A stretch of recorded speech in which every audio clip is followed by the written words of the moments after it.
В эфире телеканала «Якутия-24» актуальное интервью. Накануне в столицу республики, в город Якутск, прибыл чрезвычайный полномочный посол Индии в России, господин Панкаж Саран. И в ходе своего визита он встретился с руководителем региона Айсеном Николаевым. Были обсуждены вопросы сотрудничества.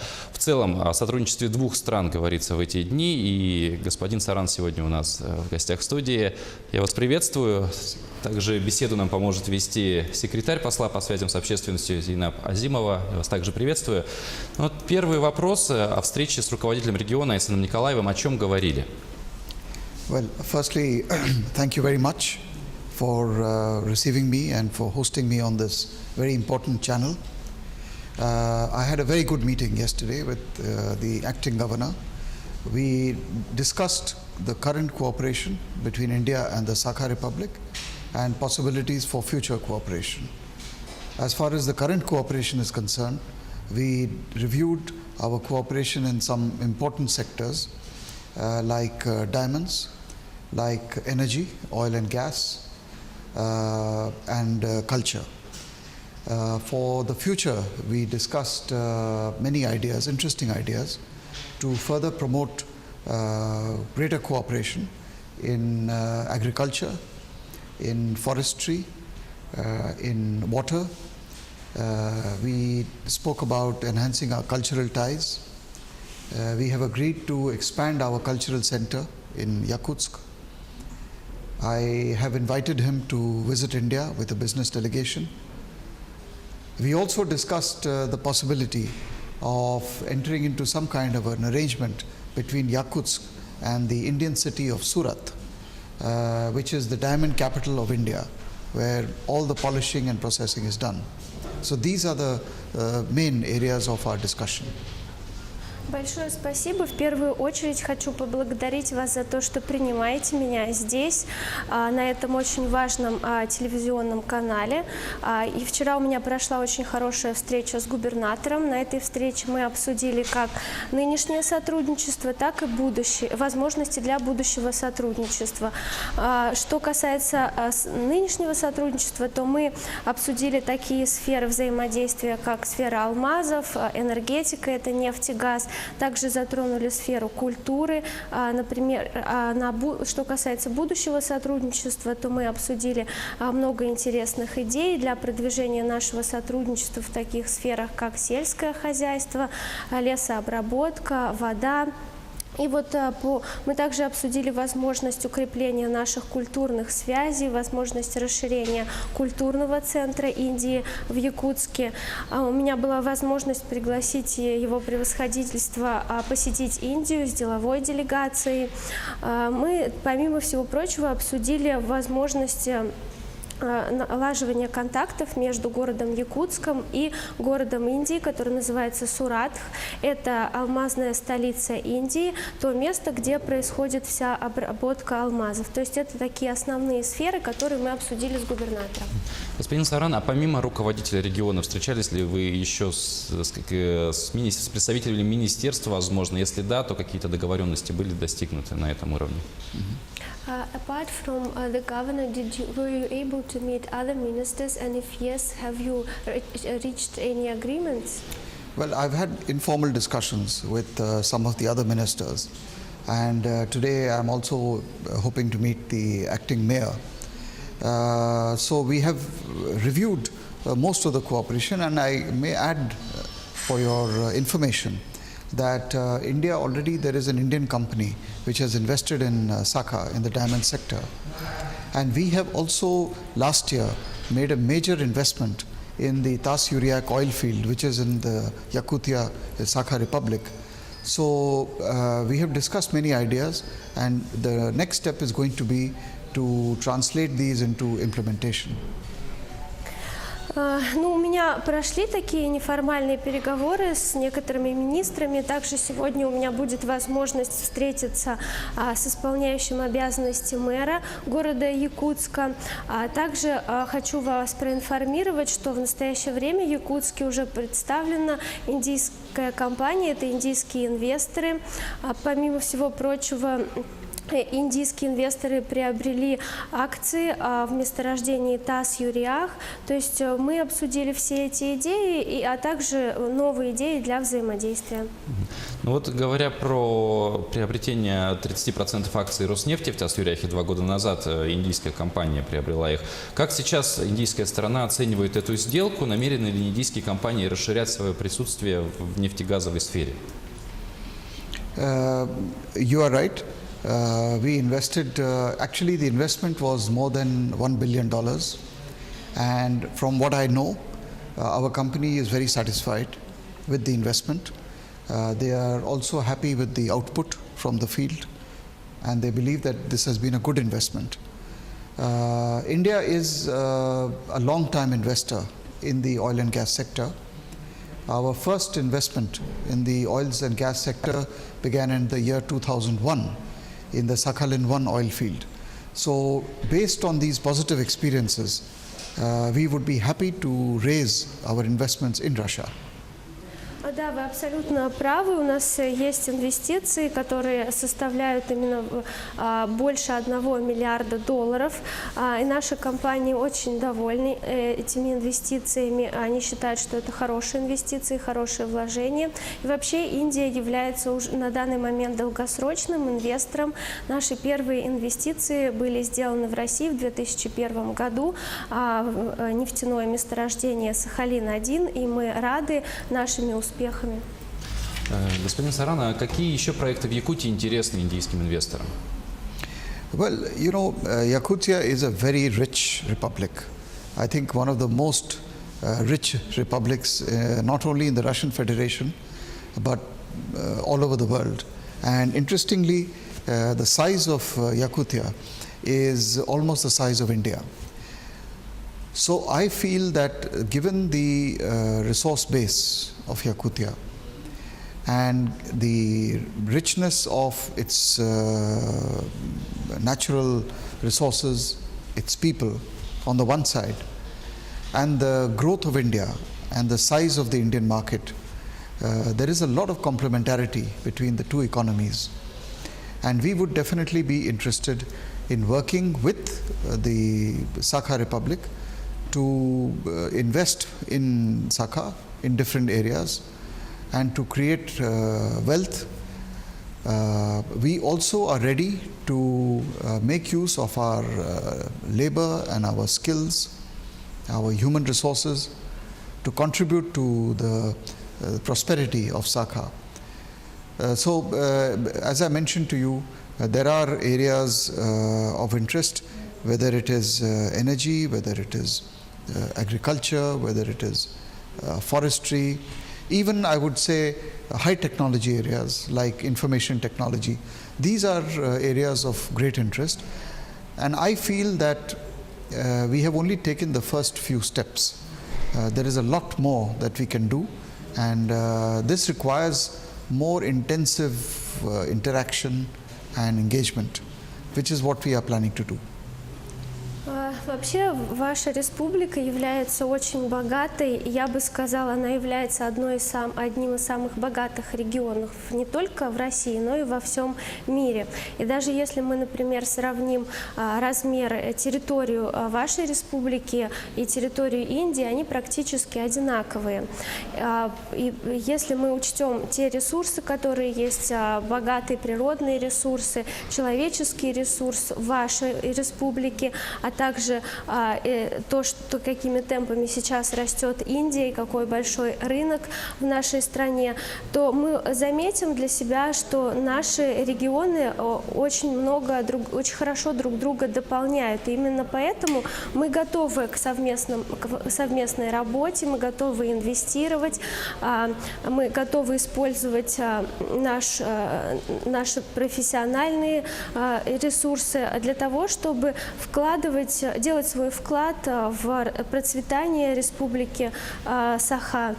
И, как я уже говорил, нам интересны такие сферы, как энергетика, сельское хозяйство, лесопереработка и даже высокие технологии, те же самые информационные технологии. И на данный момент мы предприняли только первые шаги, но я понимаю, что мы можем сделать намного больше, и мы готовы к этому.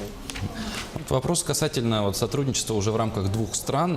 Грядет Восточный экономический форум в сентябре, он пройдет в Владивостоке, ежегодно проходит. В этом году будет ли представлена делегация Индии? Может быть, и опять же компании индийские также представят какие-то свои товары и услуги. Какой интерес вообще у Индии для участия в Восточном экономическом форуме? Yeah. No, for us it's an important forum. We participated last year for the first time at the level of our External Affairs Minister. This was the highest level of participation by India in the forum. Our experience was good, and therefore this year also India will participate at the level of Cabinet Minister in the forum. We also hope to get a business delegation to the forum. And there are many opportunities that are available for India and in the Far Eastern region. We want to see how we can combine the strengths of India and the strengths and opportunities in the Far East. It has been many years since we have not been able to actually develop this complementarity and make full use of the opportunities. If I talk about the most important elements of the Far Eastern region, then obviously I would have to talk about oil and gas. I will have to talk about infrastructure. I think agriculture is a very promising area of cooperation. I think water management is another very important and potentially useful area of cooperation. Besides that, we believe that India and the skills that we have in India in terms of our services, we can actually deploy and use in the Far Eastern region to develop the infrastructure, to contribute to the priorities of the Far Eastern region. And some steps have already begun to be taken, like, say, the establishment of an Indian company in Vladivostok. But we need to do much more. And the forum is very useful because it allows companies from both sides to sit and talk to each other. It helps us to reduce the information gap between the two countries. And this is the first step before we get into concrete cooperation. Indian investors require a certain degree of confidence to come and put their money in the Far East. So the forum plays a useful role from all these points of view. Это очень важный форум для нас. В прошлом году мы принимали участие на уровне министра иностранных дел нашей страны, и это был самый высокий уровень участия Индии на Восточном экономическом форуме. Это был очень хороший опыт для нас. А в этом году Индия также планирует принять участие на форуме на уровне министра кабинета министров. И мы надеемся, что также в составе нашей делегации будут индийские бизнесмены. Мы видим для себя много возможностей, которые представлены на Дальнем Востоке. И мы хотим окончательно для себя понять, как можно объединить сильную сторону Индии и сильную сторону и возможности, которые предоставляет Дальний Восток. Мы многие годы этими возможностями не пользовались, но сейчас мы понимаем те важные моменты, элементы, которые предоставляет Дальний Восток. И если бы я говорила о сильных сторонах Дальнего Востока, я бы отметила такие сферы, как нефть, газ, конечно же, инфраструктура. Сельское хозяйство является многообещающей сферой. Также сфера воды, управление водой – это тоже очень важная и полезная сфера для взаимодействия. И мы верим, что Индия может использовать свои профессиональные навыки в сфере услуг. Мы можем направлять своих людей на Дальний Восток для развития местной инфраструктуры. То есть это те небольшие шаги, которые мы уже предприняли. Также хочу сообщить, что индийская компания открыла свой офис на Дальнем Востоке. То есть мы считаем форум очень полезной площадкой для того, того, чтобы объединить компании с обеих сторон, чтобы они смогли пообщаться между собой, чтобы мы смогли благодаря этому форуму заполнить информационный пробел, существующий между нашими странами. И это вот первые шаги, которые мы предпринимаем, и нам необходимо предпринять до того, как мы начнем предпринимать именно какие-то конкретные действия, потому что инвесторам в первую очередь необходима уверенность в том, что в этот регион можно инвестировать и стоит инвестировать. И, господин Саран, вопрос касательно морского форума, который пройдет во Владивостоке, уже салона, простите, который пройдет уже в этом месяце во Владивостоке. Намерена ли Индия принять участие там? Unfortunately, this year we may not be able to participate, but it is an interesting forum. We were very happy to be invited, but we have other commitments at this time. So because of this reason, unfortunately, I do not think as of now India will be present, but I don't know the latest position. К сожалению, насколько мне известно на данный момент, мы не сможем принять участие в этом форуме. Это очень интересный форум, но так получилось, что в то же самое время у нас уже другие мероприятия. И вот на данный момент, по той информации, которая есть у меня, Индия не будет участвовать в форуме. И последний вопрос касается именно взаимодействия в сфере культуры и образования. То есть, что можете рассказать про это, как сегодня происходит сотрудничество? И про кино в том числе сегодня в Якутии развивается кинематограф. Может быть, и индийские фильмы у нас тоже очень любят. Может быть, в этом направлении тоже можно как-то развивать наши взаимоотношения. Well, I think this is an area where we can easily develop cooperation much more rapidly. Yesterday we opened a film festival in Yakutsk, a 3-day film festival for the first time, and there was excellent response from the audience. Indian films and cinema are a global product. They are watched by tens of millions of people all across the world. In the Soviet times, Indian cinema was really popular in this country, including in Sakha. So we are planning to increase the availability of Indian films in the Sakha Republic, in Sakha Yakutia, as well as in the entire Far Eastern region, in different parts of the Far East, like Kamchatka and Magadan and Vladivostok and Yakutsk. So definitely Indian films, we would like to increase the availability. As far as the rest of Indian culture is concerned, I know that yoga has become very popular in the Far East, including in your republic, in Sakha Yakutia. So we will promote more of yoga. We are going to expand our cultural center in this city. As far as education is concerned, there has been a growth of Indian students studying in the Far East. Whether it is Vladivostok, there are very few students here, but we need to increase the numbers.